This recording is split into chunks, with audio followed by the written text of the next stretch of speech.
podcast where we talk to smart people, but not necessarily done by smart people? That is an awesome question. This one goes down probably on one of my top 5. Hey, I like nutrition. I like to eat food. This is the coolest thing ever. We're going to do this forever. I wish I paid more attention in that class. You know, I'm going to be honest, I don't understand that. As a man, I don't get it. Welcome to smartpeoplepodcast.com. Hello and welcome to Smart People Podcast, conversations that hopefully satisfy your curious mind. Chris Stemp here. Glad to have you. This week on the show, we are talking about a number of things, as I like to do with smart people, is get into their brain about their life, what they've built, how they've built it. We are talking to Soon Yu. Soon is an international speaker and author on innovation and design. He most recently served as the Global Vice President of Innovation and an officer at VF Corporation. If you don't know who VF is, they're one of the largest, if not the largest, clothing apparel company, and they include North Face, Vans, Timberland, Nautica, Wrangler, the list goes on. He's also been a founder and CEO for numerous venture-backed startups and was recognized as Northern California finalist for the prestigious Ernst & Young Entrepreneur of the Year Award. Prior to all this, he worked at Bain & Company, Clorox, and Chiquita Brands. He won a lot of awards. Oh, and he lectures at Stanford University, where he also received his MBA. There are his credentials. He's on Smart People. So what are we talking to Soon about? Well, primarily we're talking about his new book, which is called Iconic Advantage. Don't chase the new, innovate the old. And at the end of the episode, I'd say the last 15 minutes when we jump into this, Soon explains how this book is different, how this book is quote unquote iconic, how he has innovated on the old, and it's not just same old, same old. But Soon has a really interesting background. He wasn't born in the United States. He talks about that briefly, and then also what it was like to start a new company, to fail immensely. You hear some vulnerability come out, which is always great to hear. And he just gives some down-to-earth advice for anyone, from the entrepreneur and solopreneur and artist all the way up to the manager, leader, and executives. So without further ado, I'm going to let you hear about how to embrace the iconic advantage as we talk to Soon Yu. Before I get into it, remember, we are at smartpeoplepodcast.com. And more importantly, our email is smartpeoplepodcast@gmail.com. We've been getting a couple of emails in the past few weeks, and I really enjoy getting them, especially from those that love the show and give us some feedback. What we are doing is compiling a list of our super listeners, the people that really enjoy this, who have made it part of their week or their habit. And we're going to talk to you, whether that be via email or if you're so kind to hop on the phone or on Skype. We want to know what makes you tick. Why do you listen? How can we get better? And we want to iterate. We want to be the iconic podcast. So again, email us at smartpeoplepodcast@gmail.com if you dig the show, and only good things will come. There it is. And here it is. Another episode of Smart People Podcast. Soon Yu. Hope you enjoy.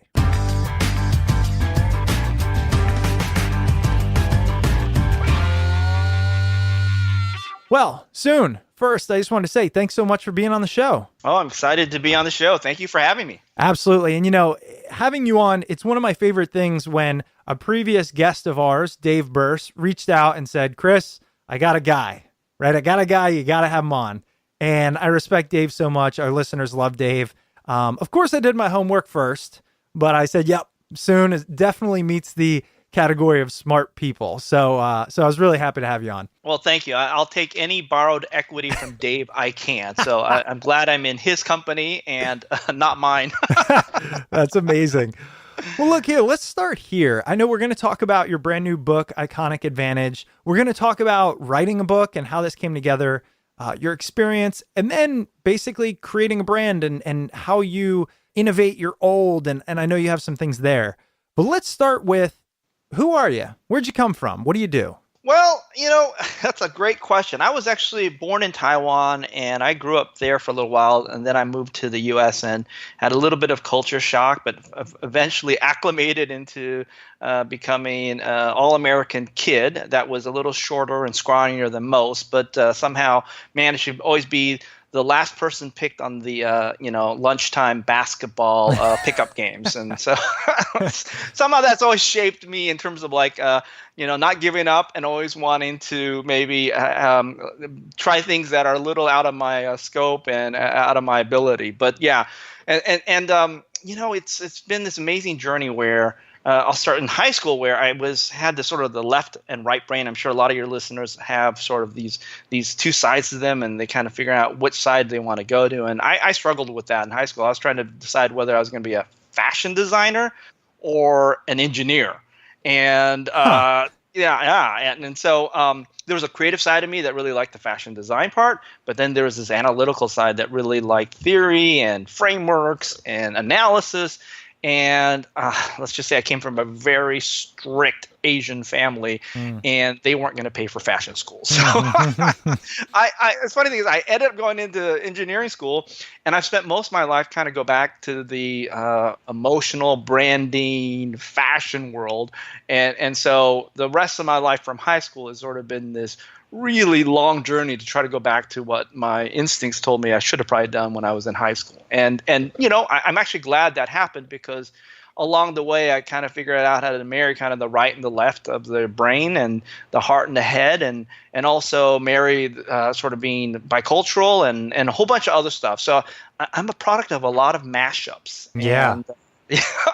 And along the way, lots of failure. Oh my God, Chris, just tons of failure. I mean, I've had 4 or 5 times where I've been outright fired from a job, and because I was either incompetent or just I didn't, fit the culture or whatnot. I've had many businesses that I started dissolved, tons, and unfortunately, I've had to do many rounds of layoffs with people that I loved and I cared about, who kind of joined me on this crazy vision that we all had, and obviously through that, lots of new ideas that failed and a lot of new products that failed. Probably the worst thing that ever happened to me is I have the distinct honor of having the lowest credit score you can get. I've had 300 as a credit score, and that's the base. Yeah. Impressive. Why isn't that on your Wikipedia bio? It really should. Okay, I'll make a change right now. Please do. And Chris, I've had it twice. So wow. It's not. Yeah. So your listeners, you can just tell your significant other spouse or your friend that you've just listened to the Biggest Loser on radio or whatever podcast that you've ever. Well, you're being humble because you were the global VP of innovation at VF Corp, which, for those that don't know, I actually know VF Corp really well. I consult for them. We don't need to talk about that, but the North Face, Vans, Timberland, Nautica, Wrangler, all of that. You've founded and run numerous startups. You've written this book. You worked at Bain & Company, which we all know is an incredible place. Your MBA from Stanford. I mean, let's not downplay it too much here soon. Okay, well, that there's fair. There's things that, well, I applied to Stanford 3 times, and the third time that I actually finally got into Stanford. Wait, and, what'd you do after the first 2 times? Like go to a different school? No. So the first time was as an undergrad, and I remember my mom reading my application. She goes, "You're not getting in." I go, "Why?" "Because you spelled English with a lowercase e." I go, "Oh, is it supposed to be an uppercase?" So that just shows you as an undergrad.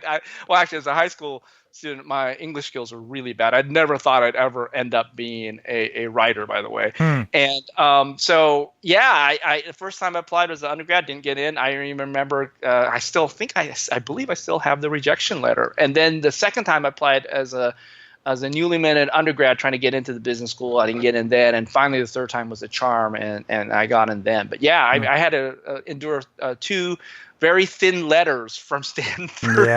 Yeah. Yeah, but I mean, I've had a lot of failures, but I've also persevered and tried sometimes a second or third round on many things. Like one of the startups I started was called Gesundheit, and it was a retail concept focused on selling products to people that had allergies and asthma. And these are everything from health and beauty aids that were hypoallergenic, to bedding and sheets that were hypoallergenic, to obviously hard goods like air purifiers and humidifiers, whole range of products. And that venture went through, I want to say, 3 different iterations. We started it. It was majorly successful. Then it went bankrupt in a big epic way. And then from there, we bought it back out of bankruptcy. Then it struggled again.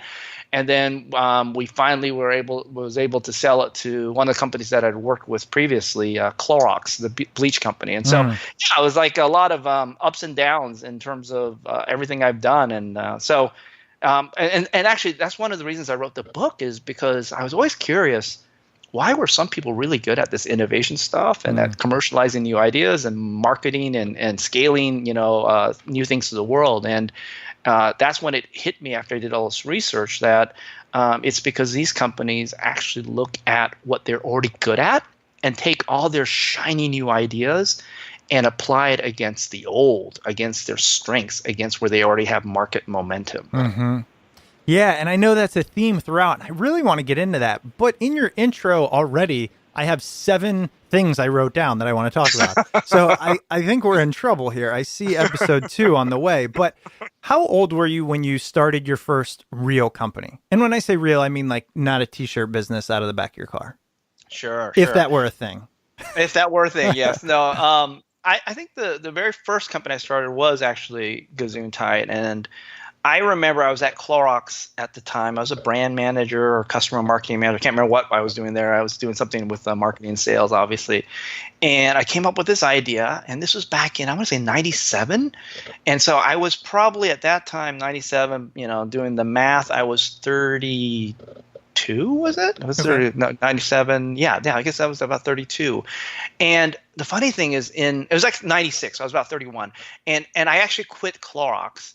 And because this was a retail concept, and the reason I thought it had to be retail is a lot of these products were nascent. They weren't really, very developed. And, if they were developed products, it would have been a little easier to sell online back then. Mm-hmm. But because they were so new to the world, I figured people needed an experiential, educational learning process to understand what the products were and then how they applied to benefit them in their lives. Sure. And so retail was sort of an obvious choice. I didn't know anything about retail. In fact, here's another story.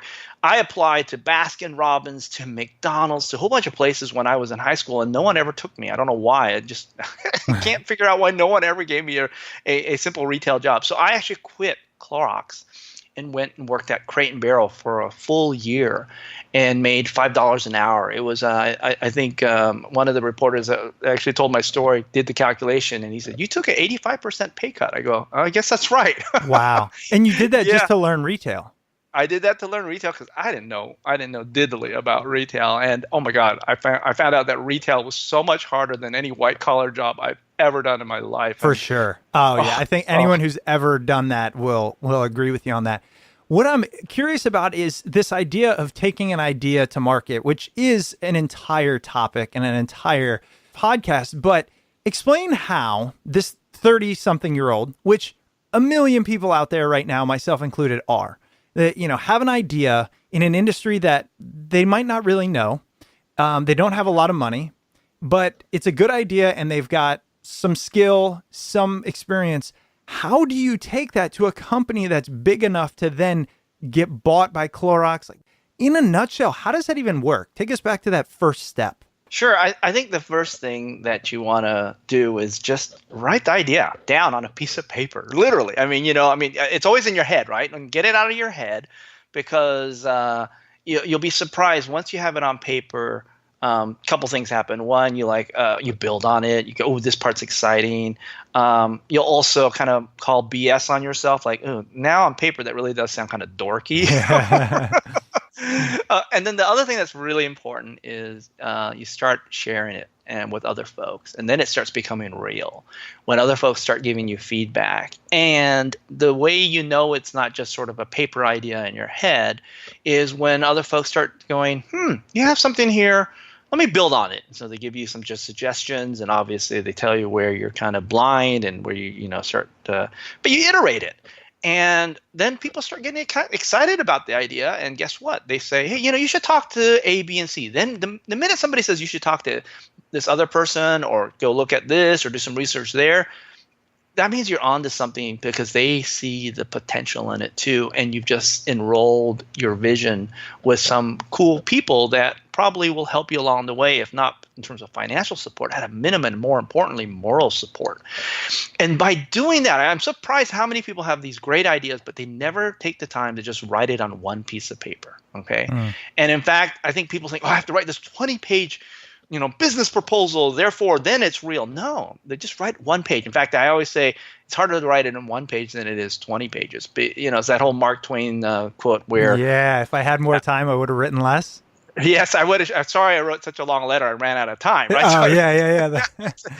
and so if you get in one page and people can understand it and they gravitate towards it, you probably got something, right? And then as you work with other people and you continue to build the idea with other people's input, and by the way, you have to be open to the idea of building it with other people's input, it starts taking a life of its own. So that sort of, to me, was kind of the first step. Now, I'll say this. It does take perseverance, because while I was working at Crate and Barrel for a year, I was, obviously taking the one pager and trying to flesh it out into a much more deeper business proposal that was 20 pages. I would also try to reach out to the network of anyone that would listen to me. And I remember every morning before I went to work, and usually, work started around 10 or 10:30, so I had a good 2 hours there. I would be on the phone making calls, and I remember distinctly having a list of sometimes 40 or 50 people that I'd want to call every morning, and obviously it did change every week. And I'd call and leave a first message. Sometimes a week later, I'd leave a second message, and eventually, as a third message, I knew I probably didn't have any hope. But a month later, I'd leave a third message, just checking in, right? And I would say 90+% of my calls were never returned. And so part of my job was to continually refresh that list and continue to make those calls. And eventually, it's a game of numbers. Eventually, some folks return your calls, and they get bought into the idea. And people are busy. It's not that your idea sucks or that you don't have any merit or you're no good. It's just, everyone's busy, right? And so. But yeah, it took those two things, a bit of perseverance and a bit of just sort of making it concrete by actually putting it on paper, and then starting to work with your network and people that and friends and family to just kind of continue to build that. So the people you called, so for those, because I think putting it down on paper is a great first step. It's a hard one because then it becomes real, but it's something we all have control over, right? But I can hear, and maybe it's my own inner chatter, I can hear this idea of, yeah, but who do I talk to? I don't know. Will they care? How are they going to help me? Are they going to take my idea? All these things. How did you deal with that chatter? Well, okay, so I've never been somebody that was really good at going to a bar and just, dealing with rejection and trying to find your soulmate, right? I was horrible at this. I found this even more difficult. I just have to be honest with your listeners. But it was a sort of a series of trial and errors. First, you start with your friends and family and say, hey, do you know anybody that's – so you mentioned it's in this space. Do you know anybody that knows anything about retail? Oh, okay. You mind if I call them? And then you hopefully a couple of them return your call out of 10 calls, maybe 2 or 3 return your call. And then you talk to them and you say – and you never ask for money, nor do you ask for not at least initially. You ask for – oh, so what do you think of the idea? And is there anyone else you think I could talk to make the idea stronger or better, or that could potentially give me advice on the idea? And through that process, you will land and find people that have access to funds or access to means, so to speak, or access to other people that can get things done for you.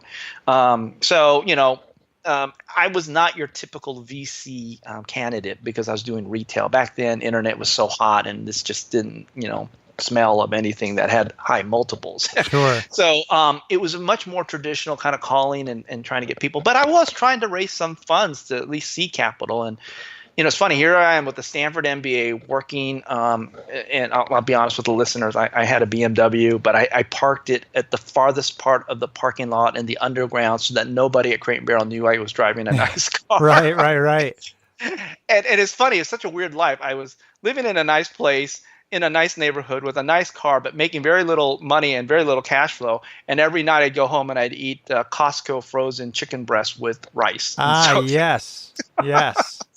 But anyway, to get back to the idea that, yeah, I mean, you just call people and if you're passionate about your idea, people love to listen to people that are passionate about things. And not everybody, but I think most people will be willing to at least listen and then usually give you, a reference or two or some additional ideas.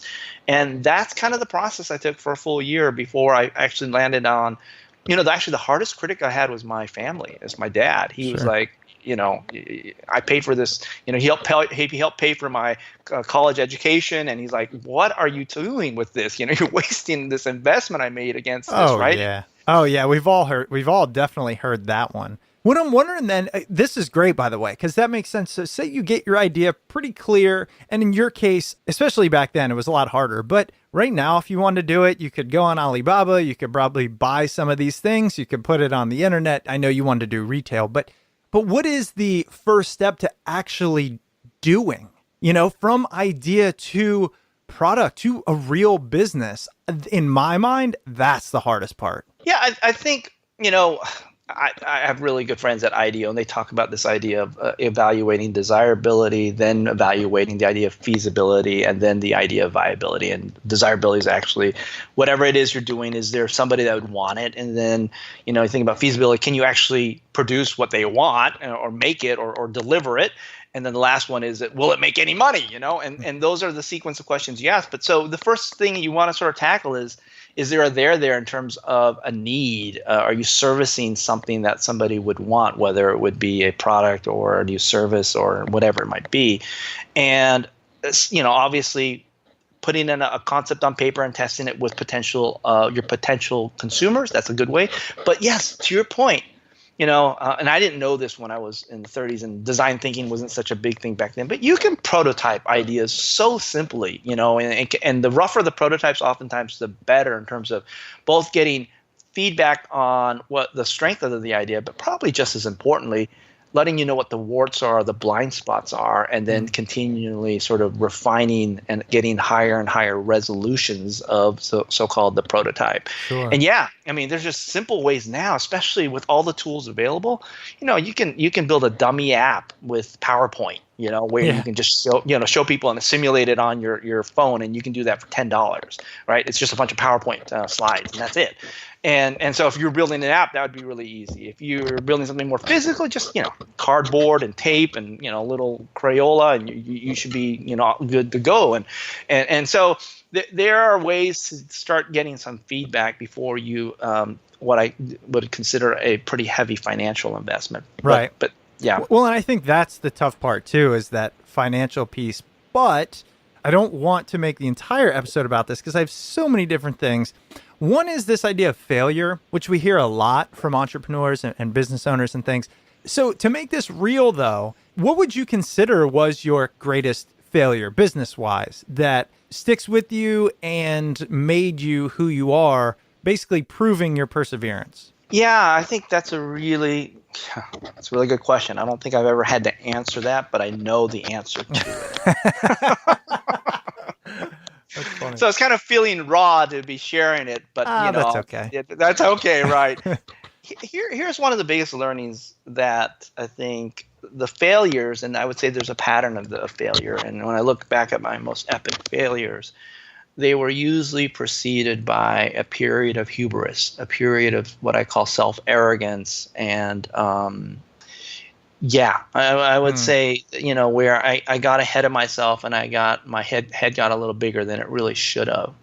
And so that's a watch out for me now. And whatever I do, that I remind myself both, who's helped me, and remind myself why I'm doing it. It's not just for me. There's a much bigger reason to do this. And I have to continually tell myself that, because when I look back, let's just say at one of my biggest failures was at Gesundheit. I assembled a fantastic team of very smart people who shared the vision.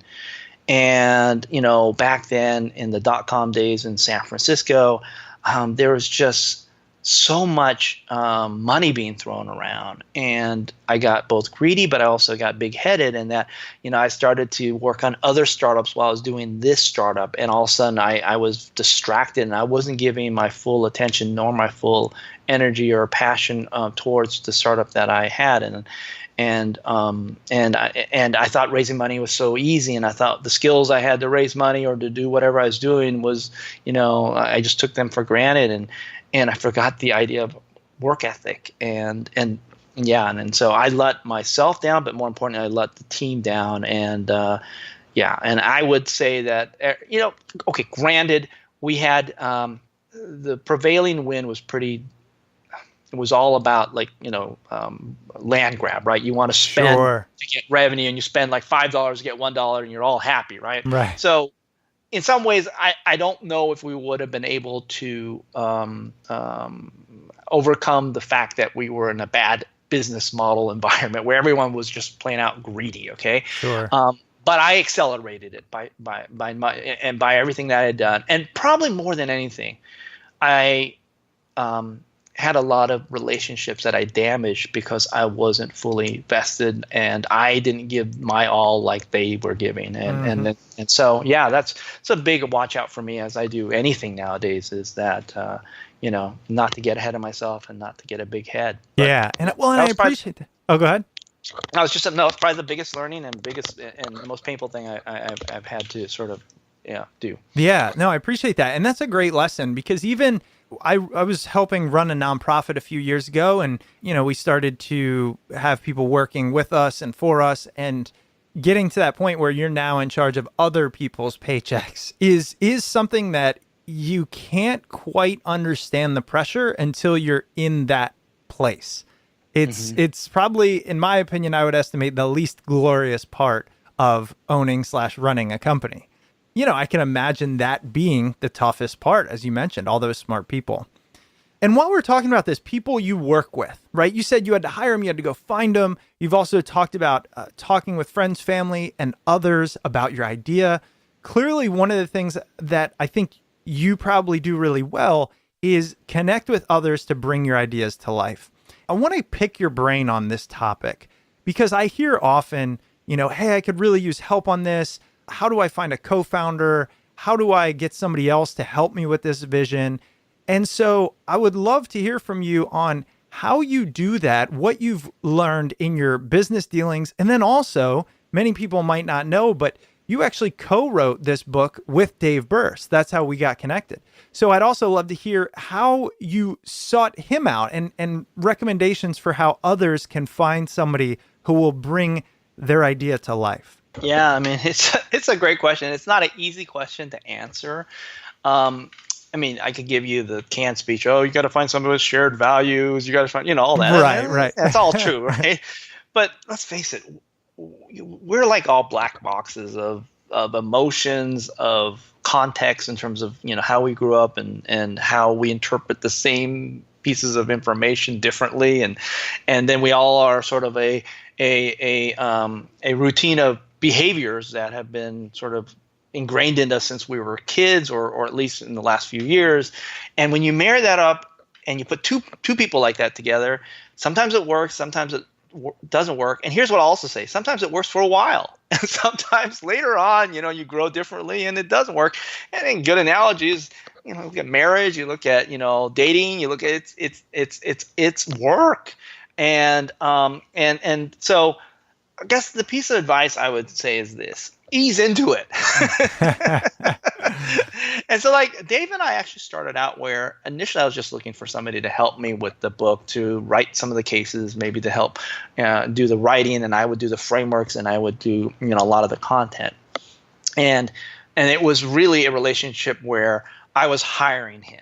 Mm-hmm. But the more we worked, and then what was nice about that is it was my way to understand who he is and obviously there was some initial stuff in terms of evaluating his work, obviously talking to him, with him in the face, and there was some initial what I would call chemistry in terms of us working together, and also a shared vision in terms of what I was trying to accomplish, and was he bought onto that, and a little clearer in terms of role definition in the very beginning. You know, I was hiring him, but as we worked more and more together, I found that he'd come back and he'd have something where I hadn't even thought about it, or he would add so much richness and flavor to it that I was like, wow, I mean, this made it 10 times better. It wasn't just his writing that was so amazing. It was more his ideas. And then obviously I'd go back and I said, we need to, you know, I love the Mark Twain thing. Like, okay, you've written 40 pages. I've turned them into 3, you know? And so we would have this back and forth, and he had a total respect for that too. And at the end, I was, you know, I said, Dave, you know, originally he wasn't even going to be on the book. And you have to be on the book because of your contributions. I would feel really bad if you weren't on the book because of all the contributions you put in. And so that relationship developed. And now going forward, I would be honored to be on a cover with Dave and to have a project with him. And I fully endorse him in terms of, you know, especially since he's in the UK and I'm in the US, you know, if there's clients and needs in Europe or in that part of the world, I automatically send them to Dave. And I try to pull him out to this side of the pond, so to speak, as much as I can too, just because we were able to ease our way into that. The other element in terms of finding somebody to work with, I think this is part where I think we may have blinders on, is having an honest self-assessment of what you're good at, what you're not good at, what your pet peeves are, and what you do that actually annoys people. And I think sometimes we think it's all the other person's fault and why it didn't work. I think sometimes you have to realize that we contribute 50% to whatever relationship is developed.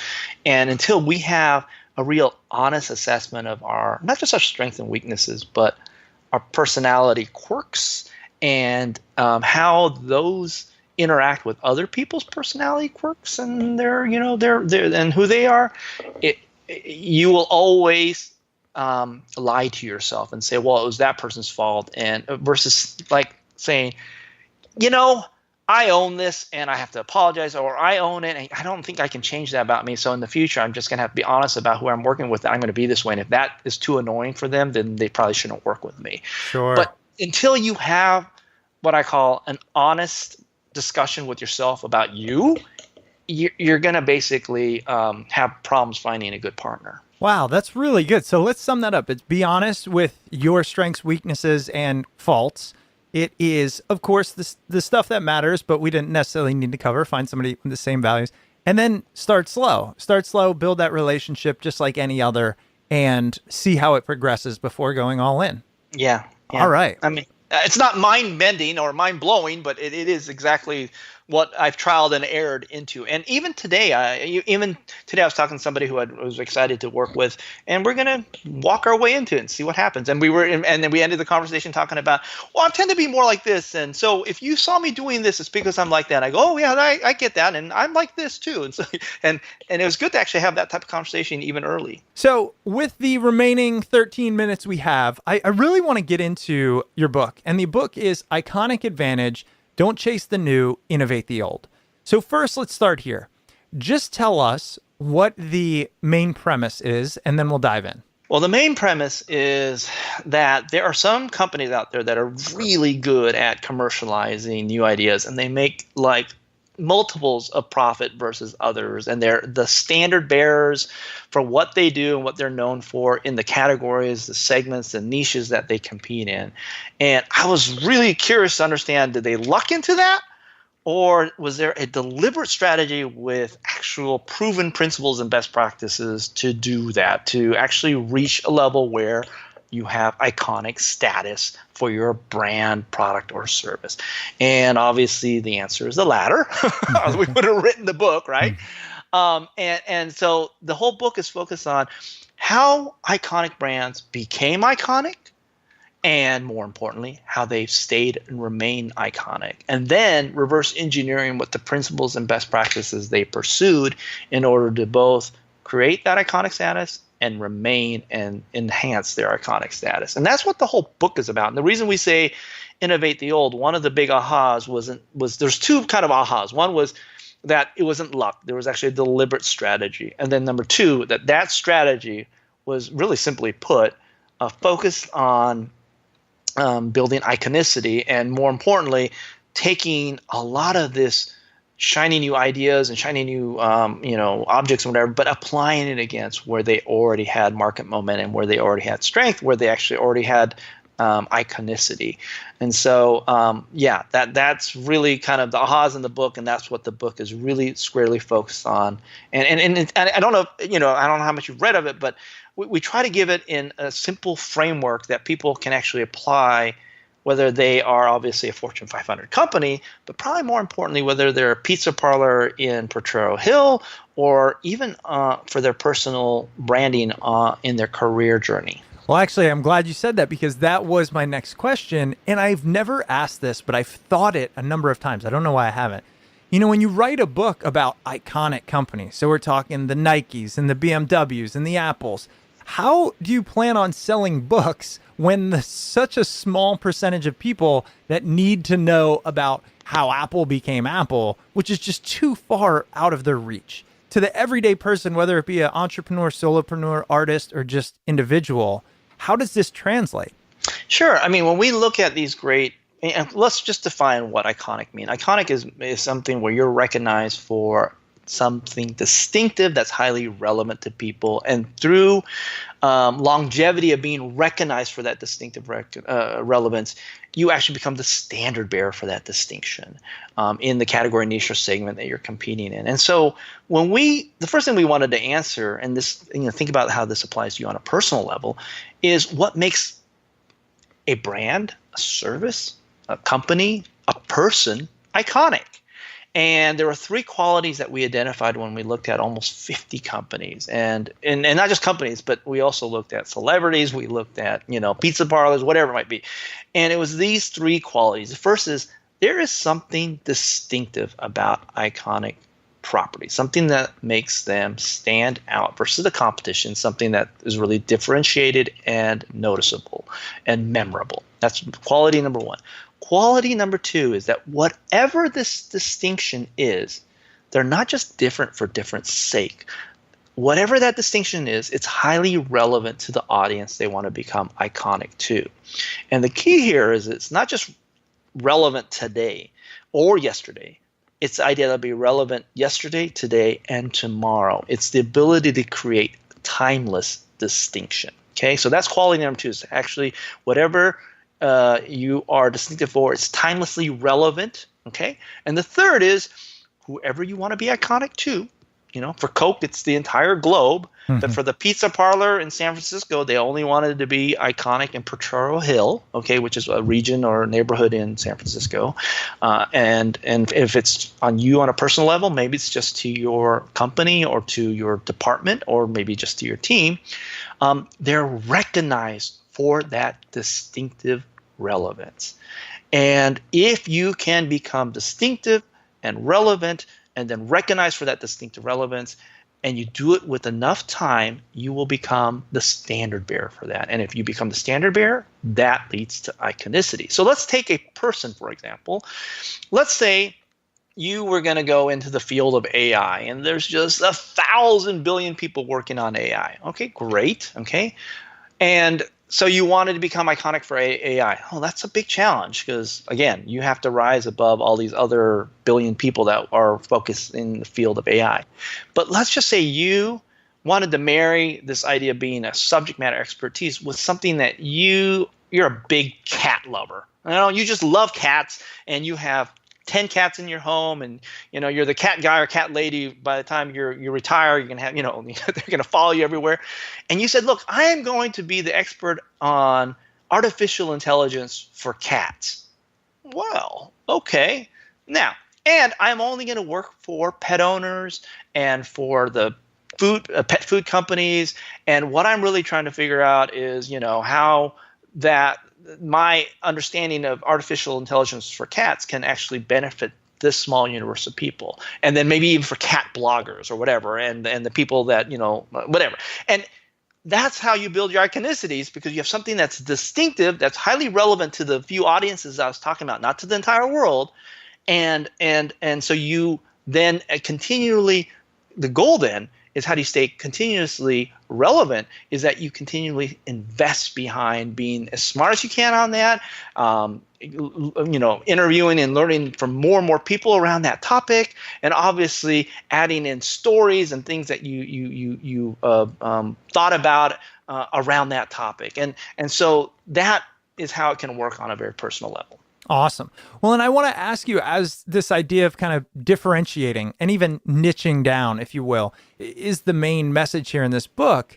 How do you feel you've applied that to this book? And what I mean by that is, obviously, people have heard similar ideas of how do you create a brand that stick, or how do you find the one thing that you can be best in the world at?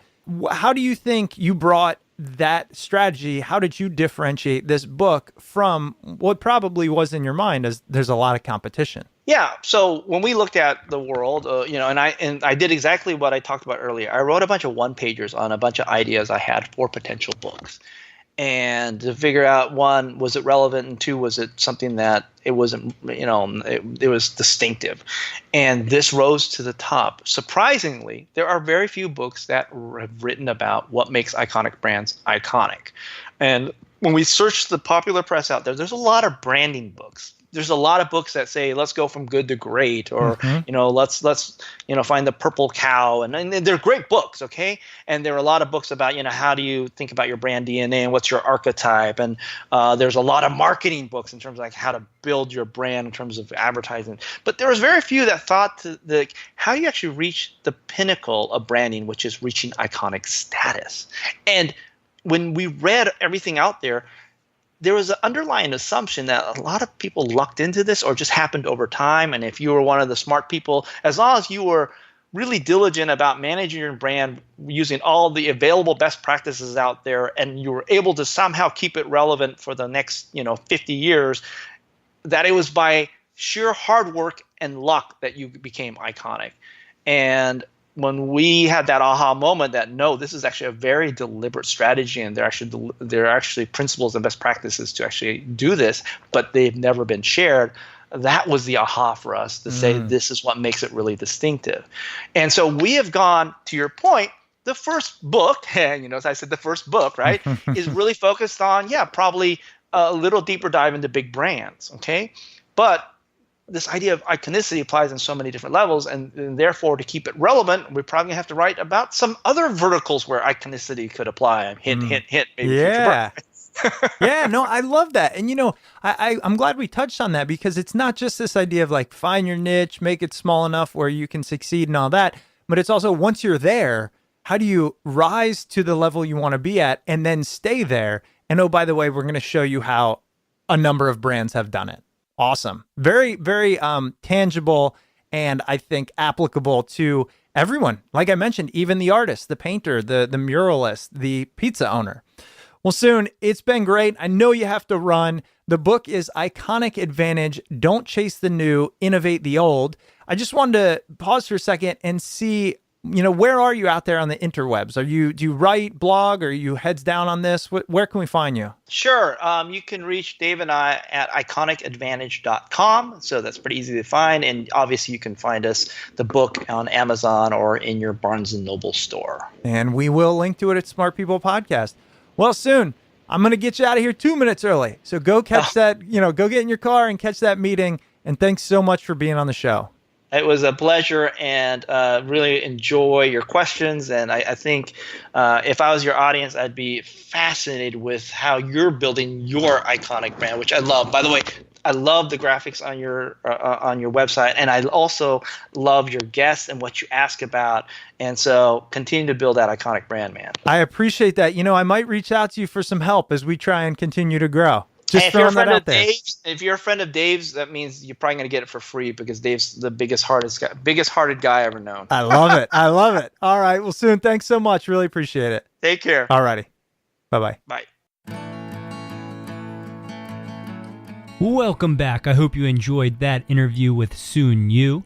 Soon's book, Iconic Advantage, Don't Chase the New, Innovate the Old, can be found at your local bookstore and on Amazon. And by now, you should know the drill, but if you don't, if you decide to purchase through Amazon, please make sure to do so through the Smart People Podcast Amazon link. located at smartpeoplepodcast.com/Amazon. Any purchase you make going through the link comes at no extra cost to you, and it greatly helps support the show. If you're looking for other free and easy ways to support the show, you can head over to iTunes or Apple Podcasts and leave a rating and review over there. If you'd like to reach out to the show, you can email us at smartpeoplepodcast@gmail.com or message us on Twitter @smartpeoplepod. As always, don't forget to head over to smartpeoplepodcast.com where you can check out all of the old episodes and sign up for the newsletter. All right, that's it for us this week. We've got a lot of great interviews coming up, so make sure you stay tuned, and we will see you all next episode.